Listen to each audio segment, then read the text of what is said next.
सभापति महोदय, सबसे पहले तो मैं आपको धन्यवाद दूंगा कि आज देश का जो बजट जिस पर चर्चा चल रही है उस पर आपने मुझे बोलने का मौका दिया। केंद्रीय बजट पे सभापति महोदय, तीसरी बार आपकी सरकार बनी और बहुत बड़ी उम्मीद देश के जवान, किसान, मजदूर, सर्व समाज को थी, लेकिन बजट से आम जन को निराशा हाथ लगी। मैं राजस्थान की नागौर लोकसभा से दूसरी बार चुनकर आया हूं। आपको 14 और 19 के अंदर राजस्थान से 25 सीट दी सभापति महोदय और बहुत बड़ी उम्मीद राजस्थान को थी, लेकिन राजस्थान सहित तमाम वर्गों को इस बजट से, जो मैं पिछले 2 दिन से चर्चा सुन रहा था और उसके अंदर पक्ष बड़ा चढ़ा के बात कर रहा था, विपक्ष इस बात को कोस रहा था। हमें बिहार, आंध्रा को अगर विशेष पैकेज दिया उससे हमें कोई एतराज़ नहीं है, वो भी हमारे भाई हैं, लेकिन हम सबको जो पिछली 14 के अंदर आपको लाए, 19 के अंदर लाए, अब भी आपके जो साथ हैं उन लोगों का भी विशेष ध्यान रखना चाहिए। सौतेला व्यवहार देश के अन्य राज्यों के साथ नहीं होना चाहिए था। सभापति महोदय, प्रधानमंत्री जी को मैं कहना चाहता था, एक आपके हमारे राजस्थान स्टेट जहाँ के मुख्यमंत्री जी है, उन्होंने ट्वीट किया जब बजट यहाँ पे आया तो मुख्यमंत्री जी ने ट्वीट किया, Patna Purnia expressway, Buxar Bhagalpur expressway, Bodhgaya Vaishali और दरभंगा में सड़कों का काम तेजी लाई जाएगी।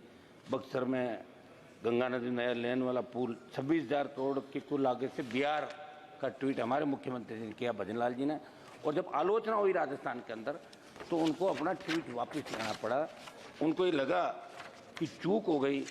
वहाँ तो आपकी सरकार थी राजस्थान के अंदर, आपकी सरकार जहाँ है और वहाँ व्यथित होके मुख्यमंत्री को ट्वीट वापस लेना पड़े, मेरे हिसाब से ये मामला ठीक नहीं। अब जब भी आप घोषणा करें 8 करोड़ राजस्थान के जो लोग हैं जिन्होंने भारतीय जनता पार्टी की सरकार दी, हमेशा आपके साथ खड़े रहे, उनके साथ धोखा हुआ, ऐसा इसके अंदर से। तो MSP पे सभापति महोदय, दूसरे कार्यकाल में देश का सबसे बड़ा किसान आंदोलन हुआ, लंबे समय चला, 700 से ज़्यादा किसानों ने शहादत दी और मैं आपकी NDA का हिस्सा था। और किसान आंदोलन के समय अकाली दल और राष्ट्रीय लोकतांत्रिक पार्टी, जिन्होंने NDA को छोड़ा और किसानों के हक के लिए हमने राष्ट्रीय राजमार्ग जाम किया, मैं आपको छोड़ के अलग हुआ। उसमें आपके यहाँ से कई सांसद कहते थे कि अब की बार कैसे जीत के आओगे, अब की बार हम जीत के भी आए और 11 लोगों को साथ लेके भी राजस्थान से आए, ये आप जानते सभापति महोदय। आपने MSP पे जो वादा किया था उसे कुछ आपने बढ़ाकर MSP की बात की। हम चाहते हैं कि MSP की पूरी खरीद हो और किसान को उसका हक और अधिकार मिले। जो वादा आपने किया वो वादा आपने निभाया। किसान कर्ज माफी की बात करूँ सभापति महोदय, किसानों 30 जून 23 को इसी लोकसभा में जब आपकी सरकार ने मेरे सवाल के जवाब में देश के किसानों पर कर्जे की स्थिति बताई तो चिंताजनक थी। केवल मेरे राजस्थान के किसानों पर 1,47,538 करोड़ रुपए कृषि कर्ज बकाया है। कि मैं आपके माध्यम से प्रधानमंत्री जी से अनुरोध करता हूं कि किसानों की आर्थिक स्थिति पटरी पर लाने के लिए राजस्थान सहित देश के सभी किसानों की कर्ज माफी करने का निश्चित रोड मैप बनाया जाए और ट्रैक्टर सहित कृषि उपकरणों को GST के दायरे से बाहर किया जाए। सभापति महोदय, जब आपने 15 लाख करोड़ रुपए धनासेठों का माफ किया, पिछले सरकारें कोई सी भी रही चाहिए, मैं कोई ये नहीं कह रहा कि एक सरकार की बात है, लेकिन किसान कर्ज माफी की चिंता किसी ने नहीं करी। वो 15 लाख करोड़ रुपए अगर धनासेठों का माफ हुआ है तो 15 लाख करोड़ का किसान का कर्ज है, वो संपूर्ण कर्ज माफ होना चाहिए। कृषि बजट और सरकार के स्पष्ट विजन का अभाव इसके अंदर दिखा। थोड़ा सा ज़्यादा जरूर है, प्राकृतिक खेती जोड़ा जाएगा, वित्त मंत्री जी का। जरूरत पर आधारित 10,000 इनपुट रिसोर्स सेंटर के लिए 365 करोड़ रुपए का प्रावधान है, तो पिछले साल 469 करोड़ रुपए था, लेकिन खर्च केवल 100 करोड़ रुपए हुए। मैं सरकार से पूछना चाहता हूं कि प्राकृतिक खेती को व्यापक स्तर पर कामयाब उत्पादन प्रक्रिया करने का कोई पुख्ता पैमाना आपके पास है क्या? क्या इस विषय को लेकर आपने कभी देश के वैज्ञानिक समुदाय की राय ली क्या?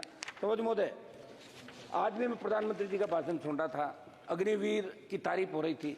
अग्निवीर के खिलाफ अगर देश के अंदर आंदोलन कहीं हुआ तो राष्ट्रीय लोकतांत्रिक पार्टी ने झंडे के साथ आंदोलन किया। जोधपुर में 2 लाख युवाओं ने बड़ी रैली की और चूंकि राजस्थान, हरियाणा, पंजाब, उत्तर प्रदेश और दिल्ली के किसान के बेटे हमेशा शहादत देते हैं 20,000 फीट ऊंची पहाड़ियों पे 50 किलो गोला बारूद और 56 के साथ उन्होंने कारगिल के अंदर भी लोहा मनवाया।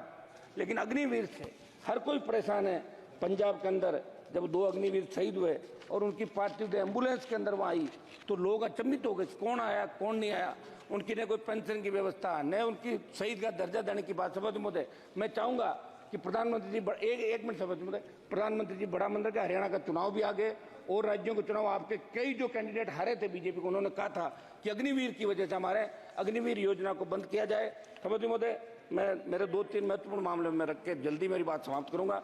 अग्निवीर हम कोई आपकी योजना का विरोध इसलिए करें कि देश का जवान इसका विरोध कर रहा है।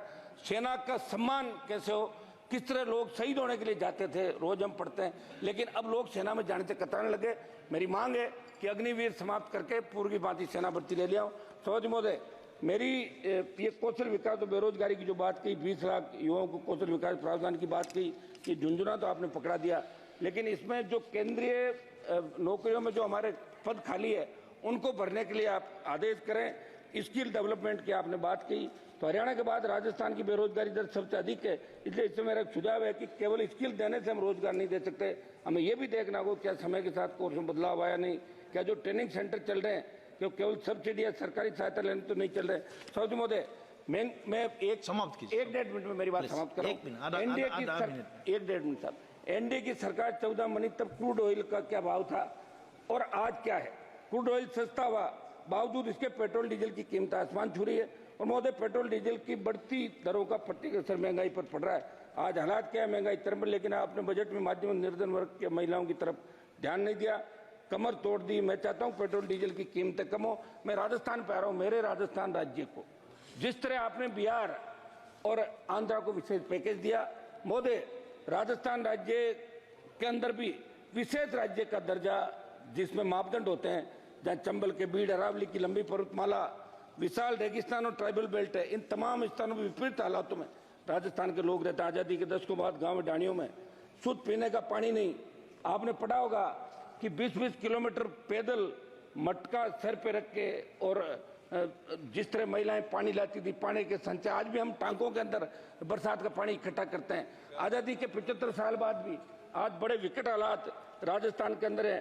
ट्राइबल बेल्ट में कुपोषण से 12 के अंदर 1 मिनट साहब, भूख से मौतें हुई। गांव के अंतिम छोर पर बैठे व्यक्ति को स्वास्थ्य सेवाओं से बुनियादी सुविधाओं का लाभ नहीं मिल पाता है।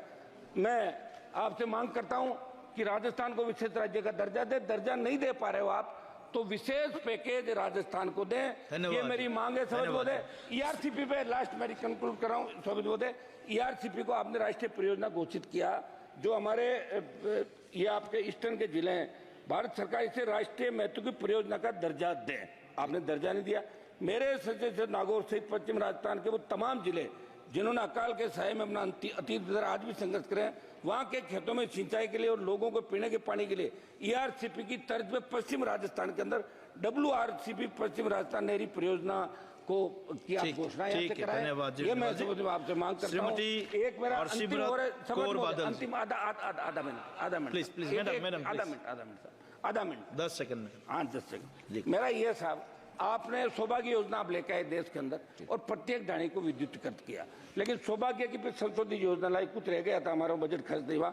RDSS विद्युतीकरण के लिए सौभाग्य की संशोधित योजना RDSS आई, आज मेरा जो आई, इसमें मेरा सवाल है जिसमें आपने बताया कि नागौर, डीडवाना, कुचामन जिले के लिए 15,615 घरों में विद्युतीकरण के लिए 25.57 करोड़ रुपए दिए। केवल मेरे संसदीय क्षेत्र की बात करो तो अभी के प्रावधान के अनुसार 45,000 रुपए तय कर रखे हैं कि भाई 45,000 रुपए तक अगर है तो सरकार देगी। मेरी मांग है कि वो ढाणियां बस की दूर दूर ढाणियां, तो 45,000 का ही राइडर हटा के